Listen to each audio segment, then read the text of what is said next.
Hello and welcome back to another haul. It's another haul because the first Saturday of the month. Yep. Anyway, we've got anime this time. Yeah, we do. And this month I've got some anime as well as manga. Yep. It's been like a couple of months since I had any DVDs. It has. Anyway, 1, 2, 3, 4, 5, 6, 7, 8, 9, 10, 11, 12, 13, 14, 15, 16, 17, 18 volumes this month. 18 volumes. So let's get started. But before we get into this, it was my birthday on the 24th of July, so I also have this game as well. Rune Factory 4, which I got for my birthday. Rune Factory 4 Special, which was a re-release of Rune Factory 4 for the Switch. It was originally for the 3DS. Rune Factory is basically, it's a fantasy Harvest Moon, or a fantasy Story of Seasons as it would be now, where it mixes the elements of Harvest Moon with a action RPG. They have all the farming elements and getting to know your villagers and marrying your villagers from a Harvest Moon game, and then you have the fighting and dungeon element of an action RPG, and it's very good. I've been basically playing this non-stop since the 24th. I haven't finished it yet, but it is very good. Yes, it's the second Rune Factory game I played. The first one was actually Oceans, which I never finished because I could never beat a boss. Anyway, let's get on with the haul anyway. First up, we'll start with the anime, as always. So first here I have the complete series of Spice and Wolf Season 1 and Season 2. I've just watched Spice and Wolf not that long ago, about a couple of weeks now I think. And I enjoyed it. So this is Season 1. This is Season 2. But Spice and Wolf is like a kind of a fantasy-ish series about Lawrence, who is a travelling merchant. He travels around this world selling wares and buying stuff and being a merchant. And then one day when he's in this small village, he comes across Holo, who is a wolf harvest god who used to live in the corn of this field, but then she ends up in his cart and he kind of meets her and she tells him about how she used to live in this village in the north, and he agrees to take her back to this village whilst going about his travels as a merchant. Yeah, it's about Lawrence trying to take her home whilst also doing his merchant stuff, trying not to go bankrupt, trying not to be scammed, which happens a lot. He should have learned better by now, but he gets scammed and bankrupt a lot. Yes. Anyway, that is Spice and Wolf Season 1 and 2. Yes. Next up, I have the complete series of Background Test Season 1 and the complete season of Background Test Season 2. Both of these were on Amazon for like £4 or £5 each. And I was like, for that price, I'm gonna get them. I have seen these before quite a while ago. It's about, there's a school and you have these little like avatar creatures and you fight against other classes with them, but your academic score determines how strong your avatar is. So this boy here, no, that's not Hideyoshi. Hideyoshi's somebody else. Yoshi is in the F class because he's thick basically, and he has to try and work his way up the classes to A class by beating the other ones by getting better scores and strengthening his avatar and stuff, but doesn't really work out. Anyway, this girl here, she's originally meant to be in the A class, but she was late for a test, which automatically put her in the F class. So she's actually very smart, but she chooses to remain in the F class, and he learned French for her. But yeah, Background Test was a fun series that I watched a while back. And I saw it for super cheap, so I thought I might as well get it. Yep. And the last series here I haven't actually watched before, and that is Ballad of Tempest. This series, I've never seen it, it's also not dubbed, but it's by the original manga of Ballad of Tempest was by Kyoshi Odaya, who I like his stuff. I read Fallen Vampire, Inspector, and 2 volumes into Spiral, The Bonds of Reasoning. And this is another series that he did, but the manga never got an English release, so I decided to pick up the anime of it. I know I'm probably going to like it, because I tend to like Kyoshi Odai stuff. Anyway, this is about... I'm just going to read the back, because I can't actually remember it. The tragic tale of this irrational world starts now. The Kusube family is a family of sorceresses under the protection of the Tree of Origins. Their priestess, Akaze Kusube, was the greatest sorceress of their family. But Simon Kusube, a member of their family seeking to resurrect the Tree of the World's End, a tree that opposes the Tree of Origins and controls the power of destruction, stuffs her into a barrel and banishes her to a deserted island. From the deserted island, she sends a message out to sea, which is picked up by Mahiro Fuwa, a young boy who's sworn vengeance upon the criminal who killed his little sister, Aika. Mahiro agrees to help Asakage under the condition that she find Aika's killer with her magic. But once Mahiro's best friend and Aika's brother, Yoshihino Takizara, is rescued from danger, he too gets dragged into this tale of revenge. And that is a description for Ballad of Tempest. I thought it sounded good. And again, it's Kyoshi Odaya. I don't know which character's which right now. But yeah, I have seen clips of it before. Anyway, now we're past the anime. We'll get onto the manga. We will. And here we go. These first 2 aren't actually manga. This is the Ancient Magus Bride Supplement 1 and the Ancient Magus Bride Supplement 2, and these are like informational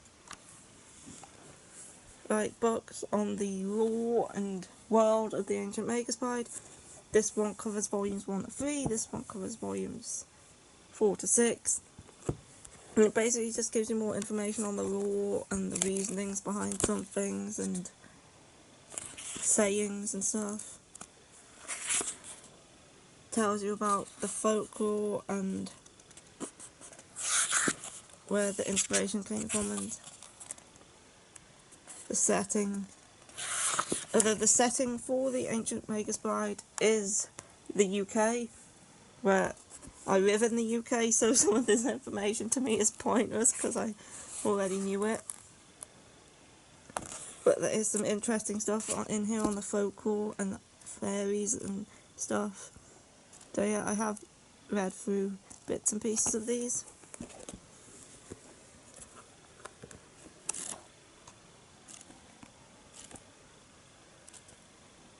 And they were interesting.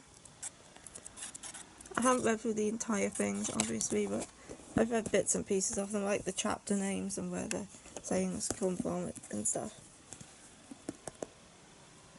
These are interesting. If you're a fan of the Ancient Magus Bride, I would recommend them. Yes, I'm a bit of not a fan though. I'm gonna sit here, stare at Rune Factory because you won't let me play it.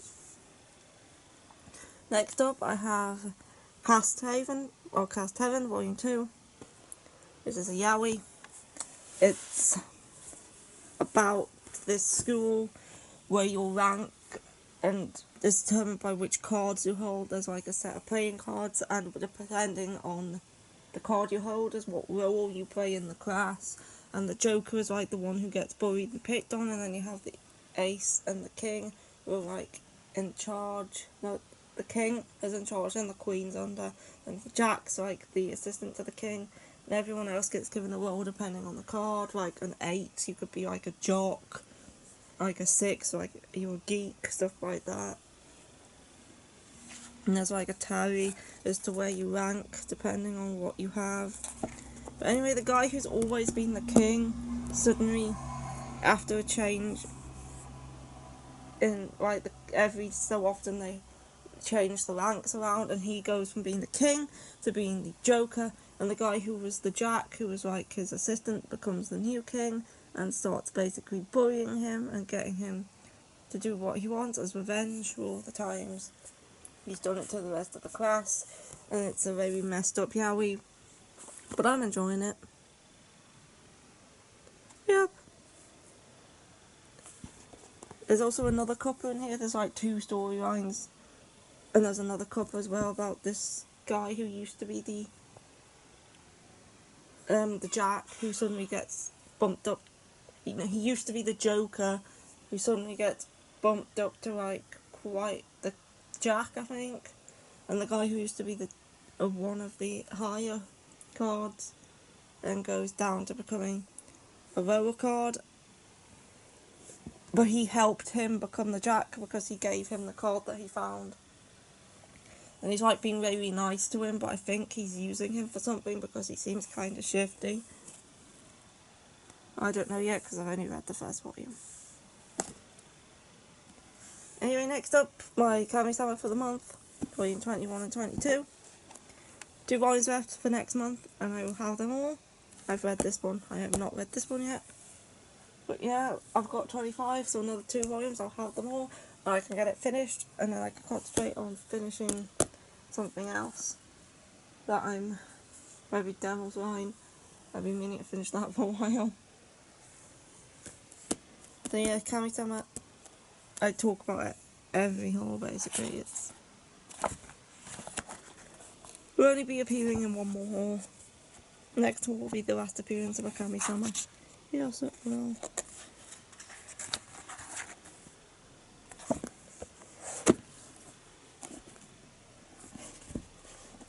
I'm still enjoying it, and it's coming to an end now. I think we're in the final arc, or this one before the final arc. Anyway, next up we have The Owner of the Dawn, volume 24, which is a continuation of the previous arc, which with the stuff that happened, I won't spoil it, but stuff happened in the previous arc, which is continued in this one, and the owner ends up setting off alone for a bit. And it's still very good. The Owner of the Dawn is still one of my favourites. It's still bloody brilliant. Yes. Obviously, I talk about Owner of the Dawn in these hauls all the time. A quick summary would be Yona, who is the princess of this kingdom, suddenly her father gets murdered by her cousin, and her cousin like takes over as king. She's banished from the castle. Her and Hack, her servant, run away and then go to try and make the kingdom a better place by finding these 4 dragon warriors. Yeah, it's very good. Next up, I have Love Me, Love Me Not, volume 3. Love Me, Love Me Not is by the same author as Something I Will Not Mention.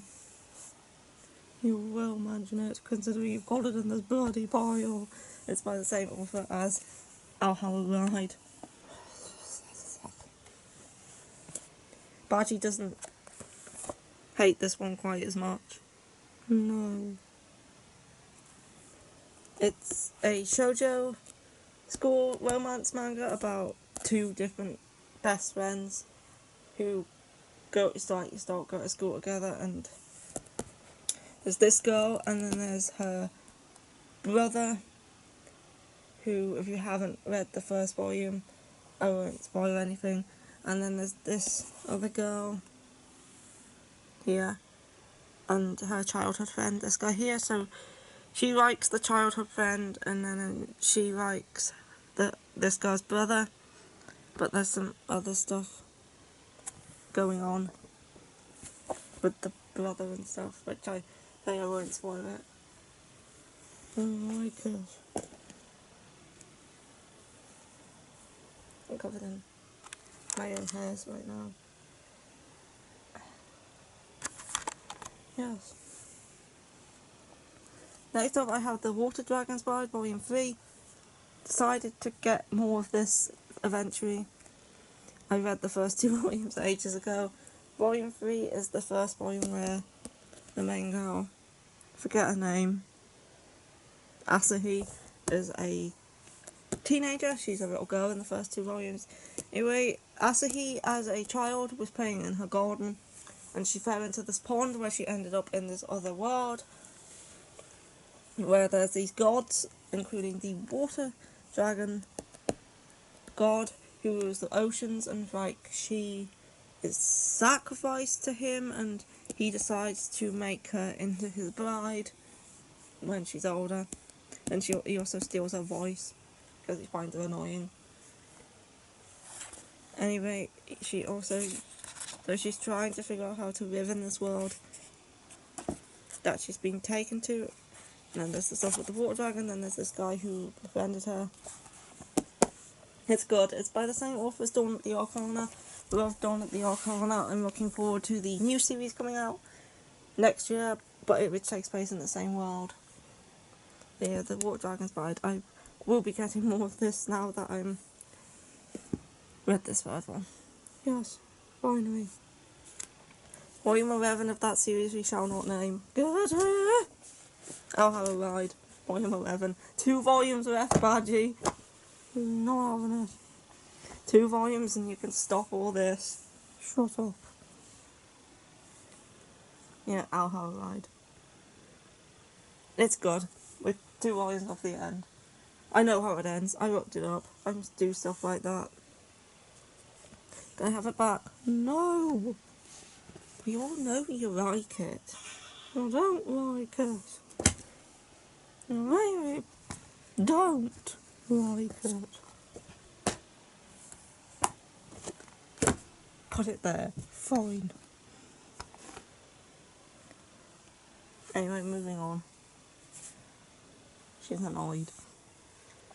To one of my favourite series. Queen's Quality Volume 9. Finally got Queen's Quality Volume 9. Wait so long for these volumes and the series is so good. It's by the author of Dengeki Daisy. And this series is almost as good as Dengeki Daisy. It is a darker series. It's a supernatural series about sweepers, who are these people who go inside of people's mind vaults and clean out bugs which are causing people to think negative thoughts and do bad things. They go and clean these bugs out of their heads to make them return to how they were before. Now, Kyutaro is the heir to the Genbu sweepers. On one day at school he comes across Fumi, who is sweeping in the school, and she has no memories, but he finds out she has the potential to become a sweeper, so he decides to coach her in becoming a sweeper. This is in QQ Sweep, by the way. Queen's Quality is a sequel series to a series called QQ Sweeper, which you definitely have to read first. This continues on from that. It's only 3 volumes on. Anyway, he tries to teach her how to become a sweeper, and he starts teaching her, but then he finds out there's something like more to her, and she has this potential to become a queen, which is explained if you read the series. Yeah, it's very good. Very good. Love Queen's Quality. I slightly prefer Dengeki Daisy, but this one's still excellent. And again, this one has yet to end. Still very good though. Whoa. Next up, I have another one of my absolute favourite series, Seraph at the End, Volume 19. Again, I wait forever for these to come out. And this volume sees the continuation of the flashback from 2 volumes ago. We kind of had a flashback in Volume 17 where it ended with a revelation in this flashback. And then Volume 18 came and we were back in the present, like, where the hell's this flashback gone? Why hasn't it continued? But then we have Volume 19 and the latter half of this, we continue the damn flashback. Fine. So yeah, Seraph at the End is a series about Yuichiro, who as a young boy was kidnapped by vampires and used as cattle to be bred for blood, and him and his friend Mika decide to escape the vampires one day because the world has ended. Everyone over the age of 12 has died. So him and Mika, who are 12, decide to try and escape from the vampires to get to the outside world. And when they get out there, Mika dies in the process. Yu escapes and comes across Goran, who is a lieutenant colonel in the Imperial Demon Army, which is an army that was set up to fight against the vampires after they took over, after the world ended. And then you kind of find out more from there about how the world ended, who was involved in it. Seraph's come into it. That hair's back again. And stuff like that. And it's very, very good. There's some mystery in here. Finally I haven't read this yet, I'm gonna read it soon though. Finally gonna find out the rest of what happened in that damn flashback. Yes, I've been waiting like a year because these only come out every 6 months. To find out how that damn flashback ends. Yes. Next up we have the case study of Vanitas, volume 7. I love the case study of Vanitas, it's very good. But I could not read this volume because it's misprinted. And I had to reorder this. And the reason being, I was flicking through this volume and everything seemed totally normal. And then I got to this point and I was like, who the hell are these characters? What's going on here? And then I was like, this is a different manga. This is a completely different manga. This volume of the case study of Vanitas has this much of it. Where's you gone? Replaced by Akami Summer. This chunk of manga has been left out and replaced with a chapter of Akami Summer. Like, how the hell am I meant to read this when it suddenly changes to a completely different manga halfway through? So yeah, I have had to get another copy of this. Luckily this stuff doesn't happen that often, so the next copy should be normal, and I should have the chunk of the story that I am actually missing. So yeah, my sister's getting this. She has a collection of misprinted manga that me and my brother give her whenever we come across it. Anyway, the case study of Vanitas, getting into the story now that I've ranted about this. The case study of Vanitas is a story by the author of Pandora Heart. It is about this vampire called Noe, and he is told as a child about this vampire called Vanitas, who had this book, and he made vampires go mad using this book. So he one day is told to go to Paris by his master, and when he gets there he finds this guy called Vanitas, who says he's like the descendant of the original Vanitas, but he couldn't stand the original Vanitas, so instead of making the vampires crazy, he is using the book of Vanitas to actually help them and return them to normal. To Noe, and Vanitas is also a human. This Vanitas is a human, but you don't know how he ended up with the original Vanitas. That hasn't been explained yet. But Noe teams up with Vanitas to go and help the vampires who have gone insane to turn back to normal, and they also meet other characters in the process.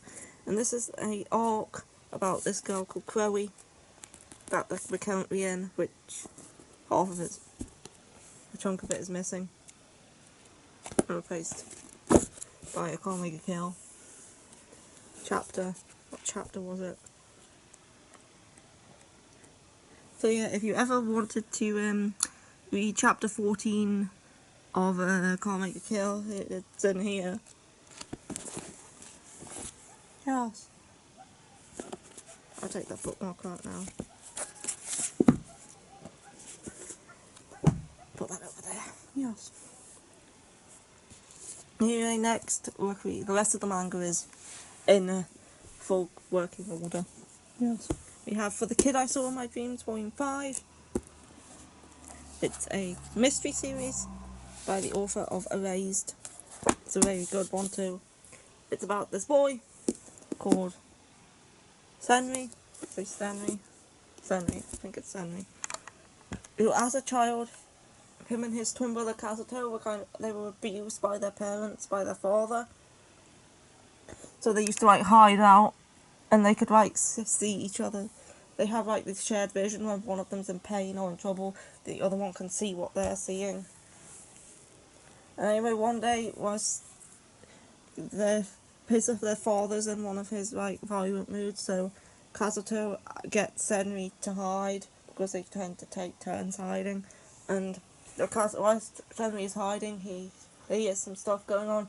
He comes out from hiding and finds Kazuto and his parents are both being killed by this person who he calls the fireman, but because of this tattoo he has on his arm. So now Senri is older and he is trying to hunt down the fireman and get revenge for Kazuto's death,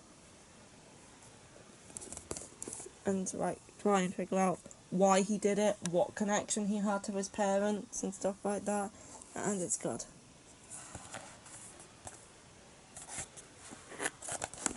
I shouldn't be opening that. There's some spoilers. Yes. Next up we have Living Room Matsunaga-san Volume 3. I'm enjoying this series. Is this a shoujo or josei? I think it's a shoujo. It's about this girl who her parents move abroad or something, and she needs to stay where she is to continue to go to school, so she moves into her uncle's boarding house with a bunch of other people, and there she meets these characters here along with Matsunaga-san, who she's now living with. So yeah, it's a boarding house series. I've never actually read one except this. So yeah, she's living with Matsunaga-san and these other people in this boarding house while she continues to go to school, but she is 16, I think, and everyone else is quite a bit older than her. It's a good series. Next up, I have Night at the Ice Volume 2, a series that I'm currently reading. Where am I? I'm up to there. Chapter 10. Night at the Ice is a josei series by the author of Tramps Like Us, or You're My Pet, as it's called now. And it's a series about this ice skater who is starting to get himself close to being champion, but he can't perform unless his best friend from childhood casts this spell on him from a magical girl anime that they used to watch. If his spell is cast on him, he cannot do well in his competitions, but she has a job as a manga editor, and if she gets caught doing a different job, she'll be sacked. So she's trying to keep it a secret that she's constantly sneaking out to his performances to cast the spell on him so he can do well. It's a good series. Next up, I have another good series that I am enjoying, and that is Something's Wrong With Us, Volume 2. This is another josei. It's really good. This girl, as a child, she lived in this guy's father's place. They make Japanese sweets anyway, and she became best friends with him when they were kids. But then one day, her mother is found standing over the corpse of his father.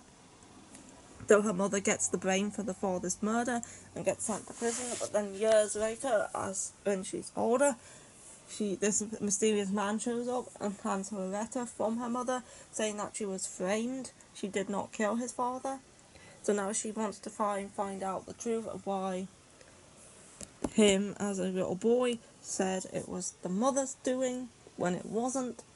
So she's decided to marry him in order to try and find out the truth about why her mother was framed and what actually happened. But obviously she's keeping her identity a secret, so he doesn't actually know who she is and that she's the girl from back then. And also in the process she's making Japanese sweets and selling them, and his mother I think it's his mother, is a right bloody bitch. Yeah, she is. Yeah, I enjoy this series. It's really good. Yeah. 2 left.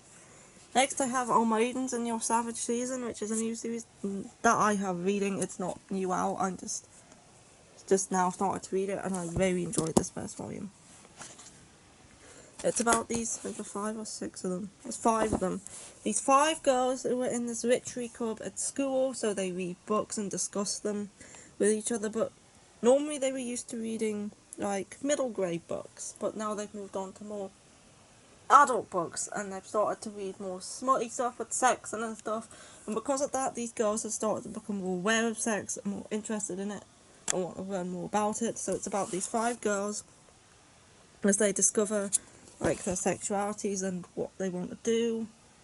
And there's this one girl who she realised that she likes her childhood friend. There's this other girl who's like the popular girl who her one wish is to have sex before she dies. Then we have this other girl who's like her best friend. I don't know much about her yet. It hasn't really gone into her character that much yet. Then we have this like short girl here who writes novels. She's trying to write novels, but she thinks in order to be successful she has to write smutty novels, so she's trying to get more experience with smut by like sexting people online, so she can get a book published, because she's yet to get one published. And then we have this girl who is a complete prude who can't even hear the word sex, so she comes up with the idea of changing it to a different word when they're using it and stuff, and it's really good. I enjoyed this first volume so far. I can't flip to certain pages because there was one scene in here that I really shouldn't be showing, where she walks in on her childhood friend masturbating. Yes.